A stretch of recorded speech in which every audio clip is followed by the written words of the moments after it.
Good afternoon, everybody. This is day 3 of the Bible study. I haven't been able to do it for a few days because I've been traveling. But where we left off was Genesis chapter 3, the disobedience of man. This chapter, I'm almost afraid to read this chapter, but here we go. Now the serpent was more subtle than any other wild creature that the Lord had made. He said to the woman, "Did God say you shall not eat of any tree of the garden?"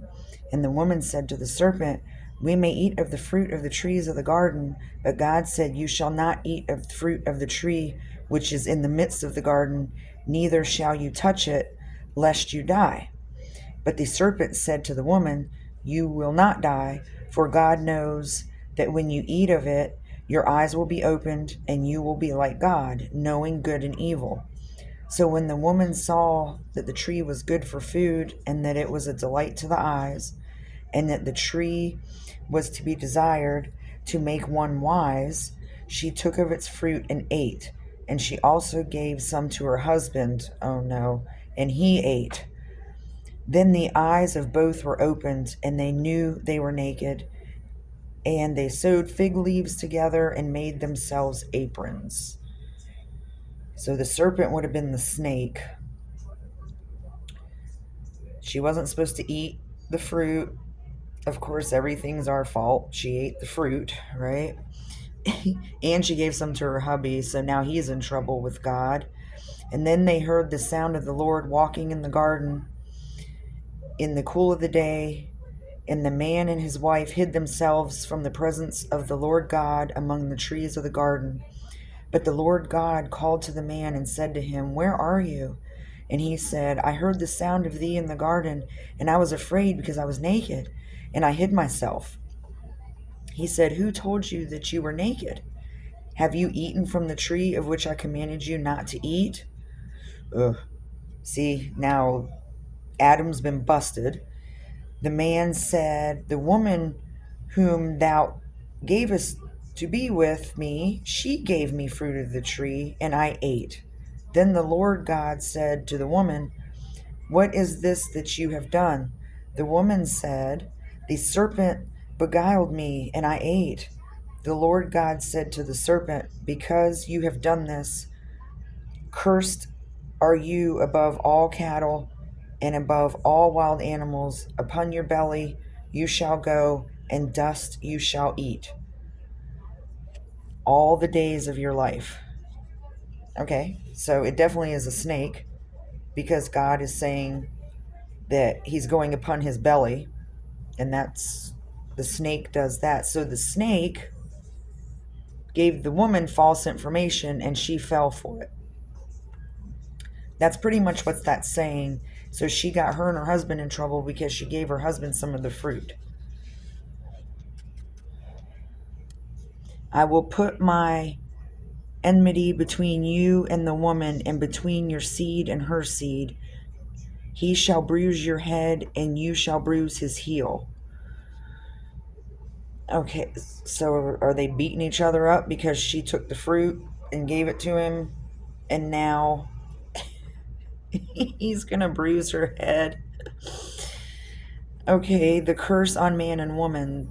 To the woman he said, "I will greatly multiply your pain in childbearing."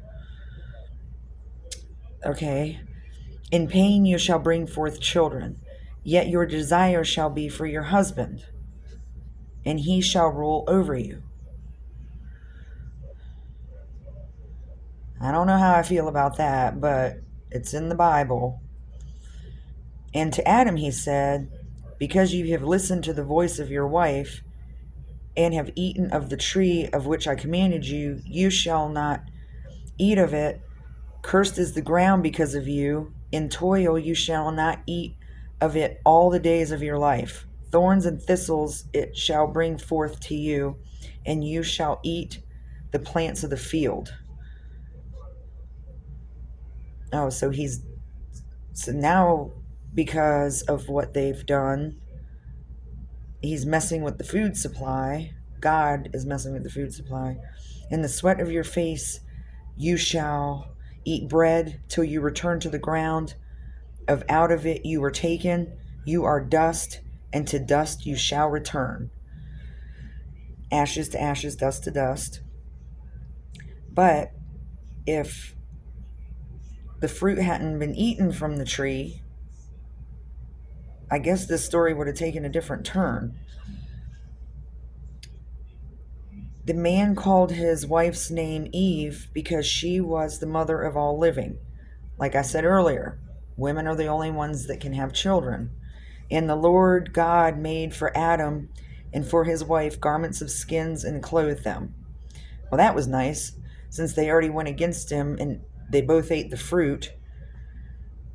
But of course, according to this, the man didn't realize that the fruit came off of the forbidden tree. So, of course, once again, we're the woman, it's our fault. Then the Lord God said, behold, the man has become like one of us, knowing good and evil, and now lest he put forth his hand and take also of the tree of life and eat and live forever. Okay? So there's some redemption here. Therefore the Lord God sent to him forth from the Garden of Eden to till the ground from which he was taken. He drove out the man, and at the east of the Garden of Eden he placed the cherubim and a flaming sword which turned every way to guard the way to the tree of life. Okay, so this sounds like there's some kind of redemption since man was sent to the garden. And then the Lord seems to be helping them now to a certain extent. At first, up here, it's they're in trouble, the curse on man and woman, and then man sent from the garden. So I guess there's a little bit of redemption here. And next time, we will get into the offerings of Cain and Abel. And from what I remember of that, one of the brothers kills the other brother. But we will get into that next time. This is our page for today. I'm glad everybody joined me. I will be back tomorrow and we will do it again. I love everybody. Have a great day.